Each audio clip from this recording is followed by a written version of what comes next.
Coucou les créatifs, aujourd'hui on se retrouve pour une vidéo d'initiation au dessin, donc qui va s'adresser vraiment aux débutants et où on va parler des crayons de papier.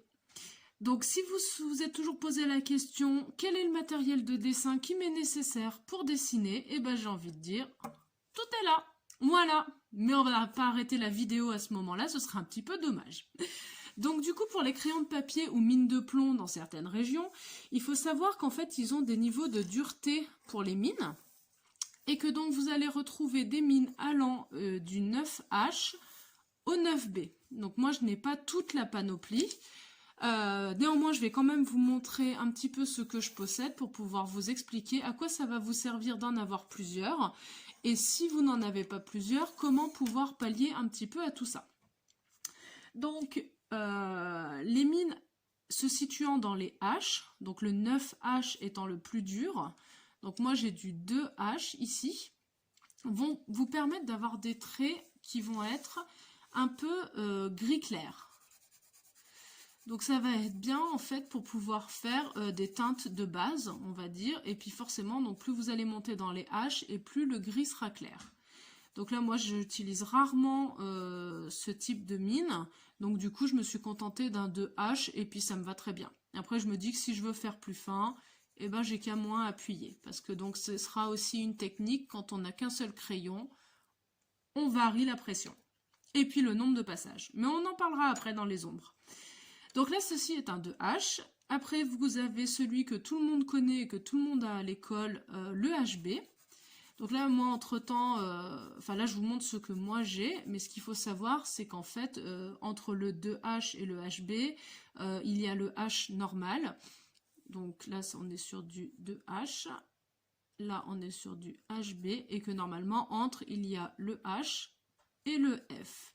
Le F étant communément admis pour être en fait vraiment la nuance intermédiaire entre le 9H et le 9B.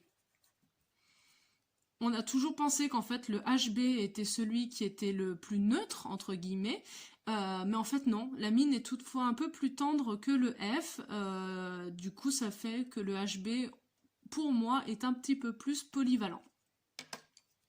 Ensuite, je dois avoir un 2B qui se balade. Voilà, il s'était caché. Ensuite, donc, le 2B. Je pense qu'on voit à l'écran la différence. Donc là, pareil, HB, entre, il y avait le B.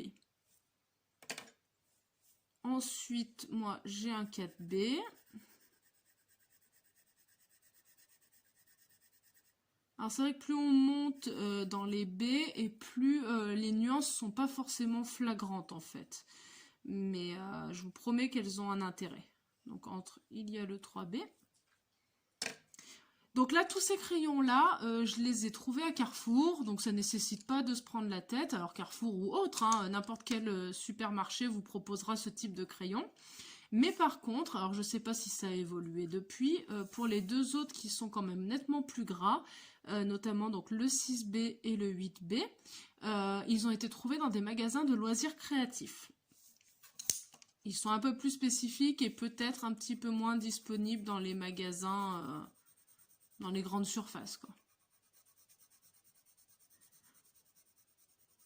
Alors c'est vrai que l'intérêt d'avoir plusieurs types de crayons, je ne sais plus si je l'ai déjà dit, c'est qu'en fait ça va vous permettre de faire vraiment des portraits.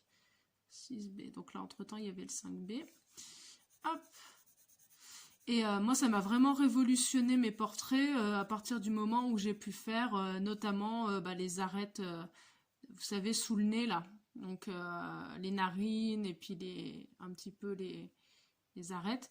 Donc ça m'a permis de ne pas me prendre la tête à appuyer comme une bourrine avec le HB. Là au moins j'appuie pas beaucoup et bim, j'ai mon ombre qui est faite. Un autre outil qui pourra vous être utile, le taille-crayon bien entendu. Ce qui va avec les crayons, ce sont les gommes. Donc là c'est pareil, c'est une gomme traditionnelle que je dois avoir depuis le lycée je crois, donc ça fait une petite vingtaine d'années. Mais qui est toujours efficace, fonctionnelle et qui fait son boulot, hein, fait ce qu'on lui demande. Alors après, voilà, aussi à savoir, plus c'est gras et plus c'est difficile à gommer, plus ça imprègne le papier. Par contre, c'est vrai que le H, quand vous allez le gommer, il n'y aura vraiment plus aucune trace existante sur le papier. Et j'ai vraiment un problème de mise au point de mon téléphone. Voilà. On va laisser ça là pour qu'il fasse la mise au point là-dessus. Vous avez bien entendu les critériums. Donc il y a pas mal de gens qui dessinent avec ça. Alors c'est vrai que c'est très pratique pour les traits de construction. Ça permet de faire des traits très fins. Hop, j'arrive. Des traits vraiment très fins, sans se prendre la tête, sans avoir à tailler régulièrement la mine. C'est agréable au bruit, moi j'aime bien, après pas tout le monde aime, mais c'est vrai que ça peut avoir un côté pratique, et puis pour faire aussi des petites zones un petit peu plus précises, ça peut vous servir quand vous voulez marquer des choses assez fines, des arêtes par exemple. C'est vrai que ça évite d'avoir à tailler continuellement le crayon. Les gommes, j'ai oublié. Donc du coup, une autre gomme que je déteste, du coup elle est complètement sèche, j'arriverai à en faire, c'est une gomme qu'on appelle une gomme mie de pain. Donc pour ceux qui adorent, c'est génial parce que quand elle est fraîche, vous la prenez et en fait vous avez juste à passer un peu comme ça, à tapoter, et ça vous fait des zones de blanc, ou en tout cas des zones où le crayon a été gommé. Bien entendu, celle-ci étant sèche, on n'en obtient plus que dalle, comme vous pouvez le voir. Et puis, c'est surtout que, voilà, donc la mienne qui est vieille, enfin vieille, pas tant vieille, hein, elle a même pas 1 an, mais vu que je l'utilise pas, et ben en fait, elle s'effrite complètement et je ne l'utilise plus. Oh punaise! Voilà, donc si vous voulez faire de la muscu ou des exercices de relaxation, vous pouvez. C'est super dur. Mais si vous l'utilisez régulièrement, donc en fait elle absorbe, comme vous pouvez voir le noir, parce que je l'ai quand même un peu utilisé, elle absorbe le pigment. C'est-à-dire qu'en fait elle va pas faire comme une gomme traditionnelle qui va l'effacer, qui va le gommer. Hein, je pense que c'est la matière qui veut ça, ça vous fait des filaments après avec le pigment qui est dessus. Là elle l'absorbe, donc c'est vraiment l'intérêt, c'est de ne pas gommer comme ceci, comme une gomme traditionnelle, mais de tapoter, et ça vous fait des petites zones d'ombre, des...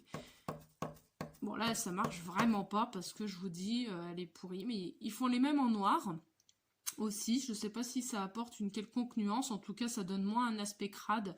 C'est vrai que celle-ci elle fait pas rêver, ni celle-ci, mais en fait ouais, vraiment les gommes mie de pain personnellement je déteste, je n'ai jamais réussi à y trouver personnellement un intérêt, mais je ne doute pas que c'est très bien. Donc je l'enlève. Hein. Voilà.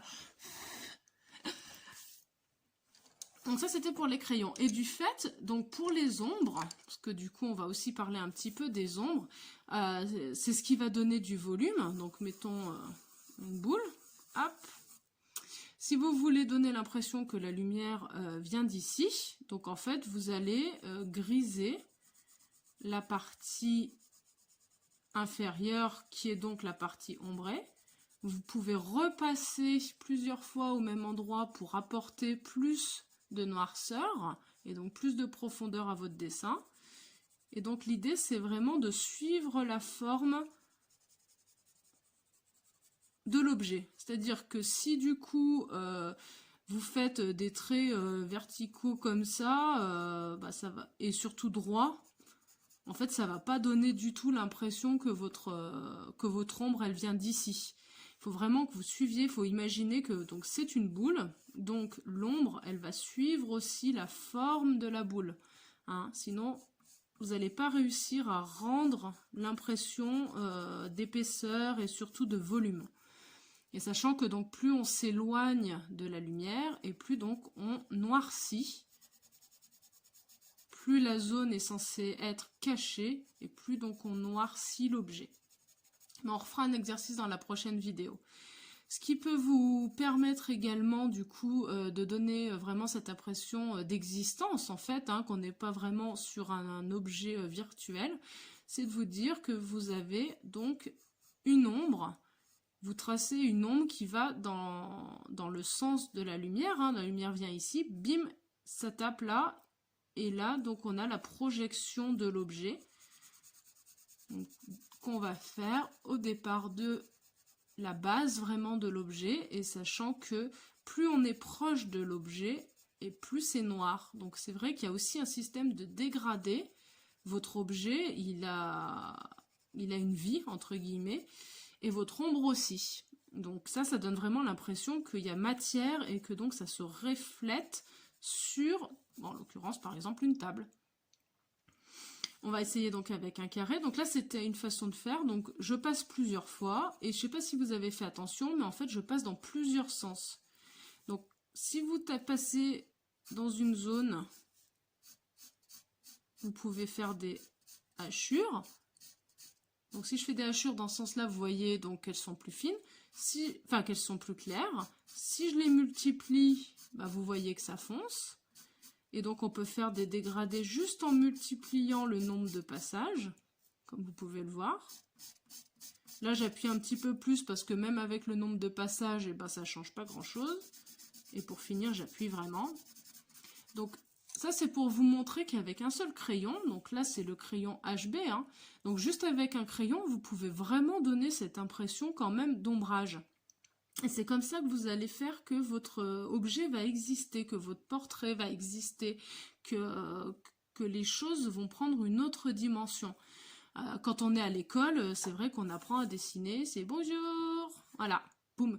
Et bien il n'y a pas d'ombre, il n'y a rien du tout. Par contre, si vous commencez à mettre un petit peu des ombres au niveau du bas des joues, si vous commencez à mettre un petit peu des ombres sur le nez, si vous avez des cheveux et que vous faites un peu une ombre sous les cheveux, bah vous voyez que tout de suite votre bonhomme il va prendre du relief et puis il va prendre vie. Donc c'est vraiment tout l'intérêt des ombres et c'est ce qui va faire vraiment la différence dans votre dessin, c'est quand vous allez maîtriser ceci. Donc pour en revenir à la façon de faire des ombres, bim, je reprends ma petite zone. Donc on a vu qu'on peut passer plein de fois et en appuyant, et on va voir qu'on peut aussi donc passer plein de fois, mais en changeant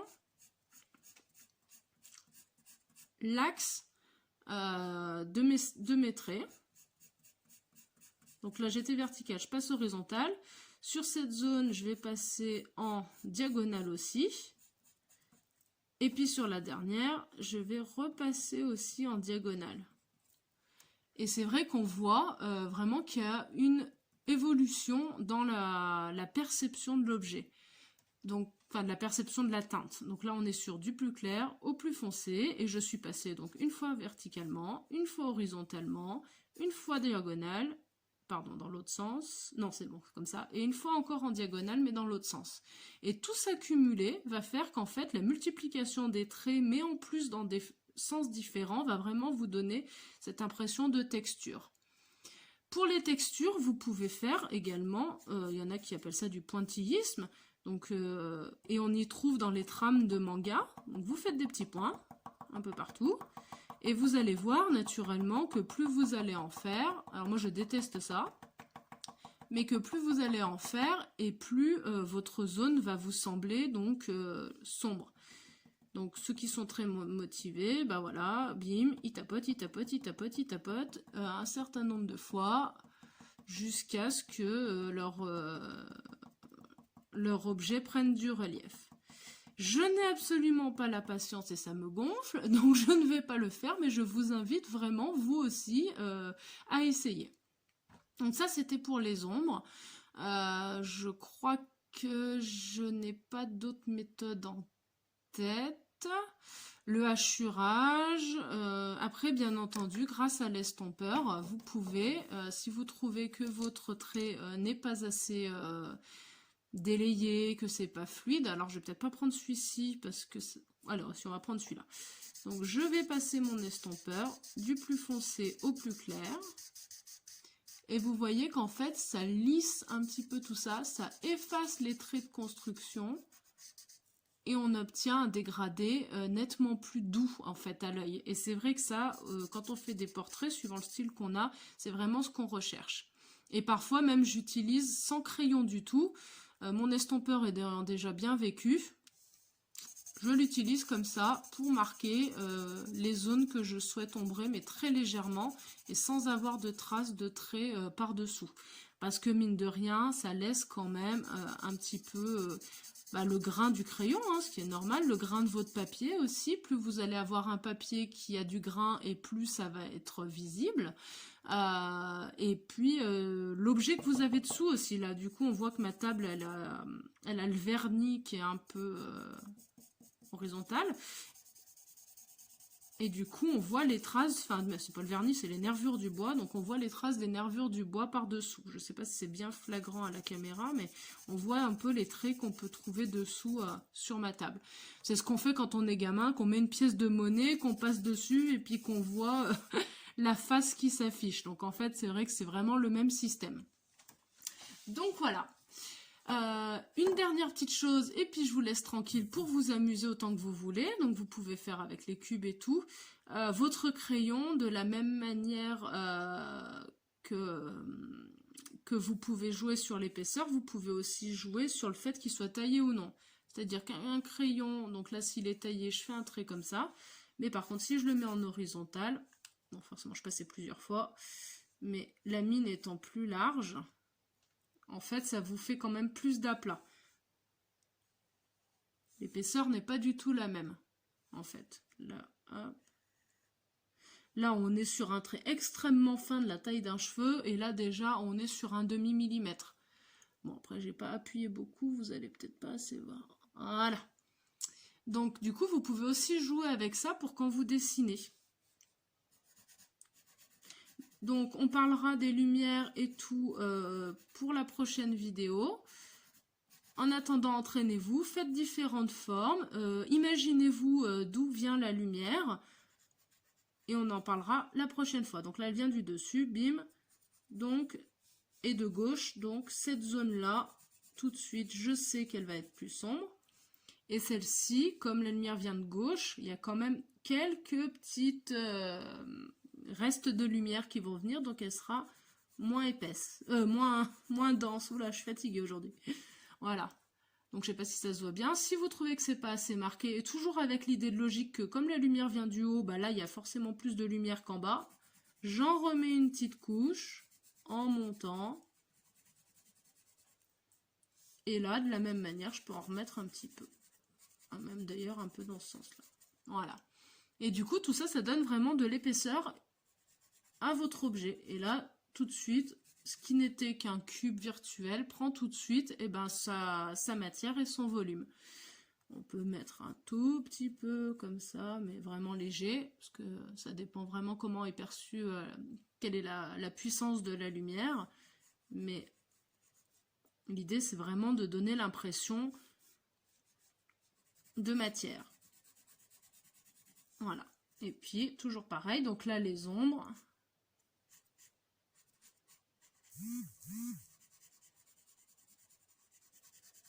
Comme la lumière vient d'ici, en diagonale, je fais mon ombre en diagonale.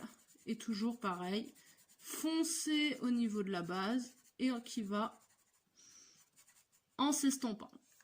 Voilà. Après, moi j'aime bien c'est estomper. Donc vous pouvez le faire avec votre doigt si vous n'avez pas d'estompeur. Après, vous avez le doigt bien noir. Mais vous pouvez le faire aussi avec un coton-tige, un petit sopalin, avec n'importe quoi. Voilà. Donc ça, c'était vraiment pour les premières bases. Donc j'espère que ça vous a convenu. N'hésitez pas si vous avez des questions à mettre en commentaire. Il n'y a pas de souci, ce sera avec plaisir que j'y répondrai. Et donc la prochaine vidéo, on va parler des volumes. Mais vous en avez déjà eu un petit aperçu. Je vous dis à très vite. Bye bye. Et puis à vos crayons.